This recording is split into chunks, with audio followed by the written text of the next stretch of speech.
ধর্মকথা 65 আজকের পর্বে আপনাদের স্বাগত। বিশাল সমুদ্র পেরিয়ে অসীম সাহস নিয়ে হনুমান তো শত্রুর দুর্গে পৌঁছে গেছেন, কিন্তু তার আসল পরীক্ষা তো শুরু হবে এখন। আজকের কাহিনীর নাম সীতার শোক ও হনুমানের আগমন। আচ্ছা, আপনাদের নিশ্চয়ই মনে আছে গত পর্বে আমরা ঠিক কোথায় এসে থেমেছিলাম? হনুমান রক্ষী লঙ্কিনীকে হারিয়ে ঠিকই লঙ্কায় ঢুকে পড়েছেন। রাবণের সোনার শহরের এক প্রাসাদ থেকে আরেক প্রাসাদে খুঁজে বেড়াচ্ছেন তিনি, কিন্তু সীতার দেখা তখনও পাননি। তো হনুমানের এই খোঁজের পরবর্তী পর্যায়টা শুরু হচ্ছে অশোক বন থেকে।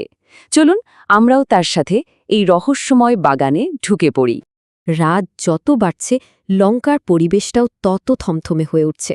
চারিদিক একেবারে নিস্তব্ধ, মাঝে মাঝে শুধু প্রহরীদের পায়ের শব্দ আর কোনো নিশাচর প্রাণীর ডাক সেই নীরবতা ভাঙছে। আর এই রকম একটা পরিবেশে হনুমানের প্রত্যেকটা পা ফেলা ছিল পর্বতের মতো স্থির আর ছায়ার মতো নিঃশব্দ। বিশাল সব প্রাসাদ আর সশস্ত্র রক্ষীদের কড়া পাহারা পেরিয়ে হনুমান শেষমেশ শহরের এমন একটা দিকে পৌঁছালেন যা বেশ শান্ত আর নির্জন।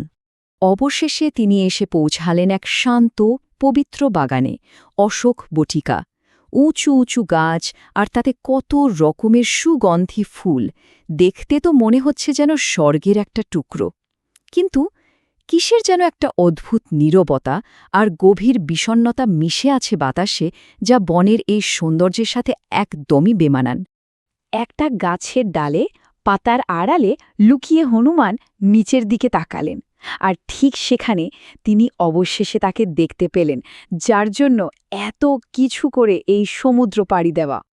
কিন্তু ইনি তো সেই সীতা নন যাকে তিনি রাজপ্রাসাদে দেখেছেন। এ তো কোনো রানী বা রাজকুমারী নন।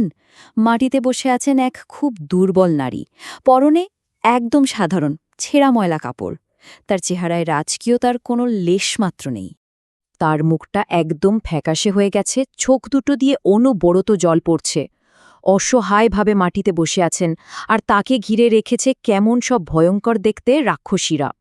রামের প্রিয় স্ত্রীর এই অবস্থা দেখে হনুমানের বুকটা যেন ফেটে গেল। আর সেই নিস্তব্ধ রাতের মধ্যে খুব আস্তে কাঁপা কাঁপা গলায় সীতার গলা শোনা গেল। তিনি শুধু একটাই নাম ধরে আছেন, একটাই আশাকে আঁকড়ে আছেন, রাম। মৃদুস্বরে বলছেন, আমার প্রভু, আপনি কোথায়? এই দৃশ্যটা দেখে হনুমানের হৃদয় ভেঙে গেল। তিনি তো খুঁজে পেয়েছেন সীতাকে, কিন্তু এখনই তো নিজেকে প্রকাশ করা যাবে না। অপেক্ষা করতে হবে একটা সঠিক সুযোগের জন্য। আর ঠিক তখনই হঠাৎ করে বনের সেই থমথমে নীরবতাটা ভেঙে গেল। পরিবেশটা এক মুহূর্তে বদলে গেল। একটা ভারী পায়ের শব্দে যেন পুরো অশোক বনটা কেঁপে উঠল। আর সঙ্গে সঙ্গে প্রহরীরাও কেমন সতর্ক হয়ে গেল। বুঝতেই পারছেন, রাজকীয় অহংকারে সেখানে প্রবেশ করছে স্বয়ং রাবণ। সীতার একদম সামনে এসে দাঁড়াল সে। তার গলার স্বরে বিন্দুমাত্র সম্মান নেই, আছে শুধু শীতল অহংকার। বলল, সীতা, আমার রানী হও, রামকে ভুলে যাও।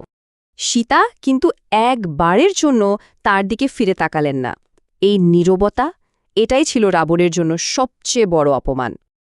এরপর সীতা যা করলেন তা সত্যিই অসাধারণ। তিনি মাটি থেকে একটা ছোট্ট ঘাসের টুকরো তুলে নিলেন, আর সেটা রাখলেন নিজের আর রাবণের মাঝখানে। এর মানেটা কি বলুন তো?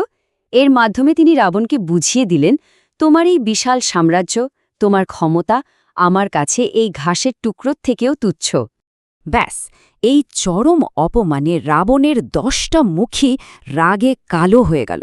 সে গর্জন করে উঠল, বলল, তোমাকে 2 মাস সময় দিলাম, এর মধ্যে হয় আমাকে গ্রহণ করো, নয়তো মৃত্যুর জন্য প্রস্তুত হও। এই হুমকি দিয়ে সে রাগে কাঁপতে কাঁপতে সেখান থেকে চলে গেল। রাবণ চলে যাওয়ার পর অশোক বনটা যেন আরও ঘন অন্ধকারে ঢেকে গেল। মনে হচ্ছিল সব শেষ। কিন্তু ঠিক তখনই এই চরম হতাশার মধ্যেই আশার একটা ছোট্ট আলো দেখা দিল। তো রাবণের এই হুমকির পর যখন মনে হচ্ছিল সব আশা সত্যিই শেষ, সীতা যখন দুঃখে একেবারে ভেঙে পড়েছেন, ঠিক তখনই একটা ঘটনা ঘটল। ওই যে পাতার আড়ালে একজন তো সবটা দেখছিলেন, তাই না? হনুমান। তিনি বুঝলেন সীতাকে ভরসা দেওয়ার, রামের খবর পৌঁছে দেওয়ার এটাই সেরা সময়।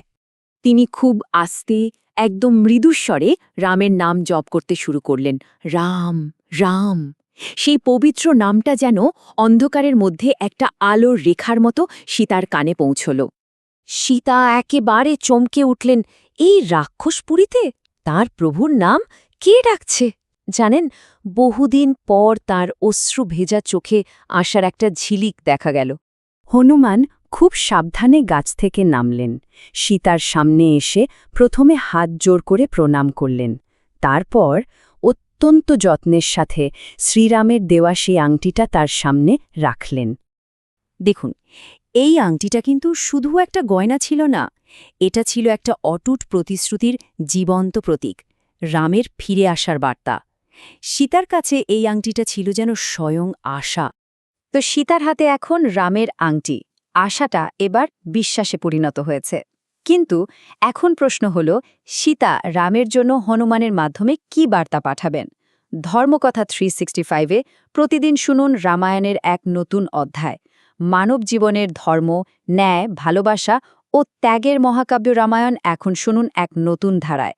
ধর্মকথা 365 আপনাদের নিয়ে যাবে এক অনন্য যাত্রায়, যেখানে প্রতিদিন একটি করে নতুন পর্বে উন্মোচিত হবে এই অমর কাহিনীর রহস্য ও মহিমা। চলুন একসাথে শুরু করি এই পবিত্র যাত্রা, রাম, সীতা, লক্ষ্মণ ও হনুমানের চিরন্তন কাহিনীর পথে। প্রতিদিন নতুন পর্ব শুনতে ধর্মকথা 365 চ্যানেলটি সাবস্ক্রাইব করে আমাদের সঙ্গে থাকুন।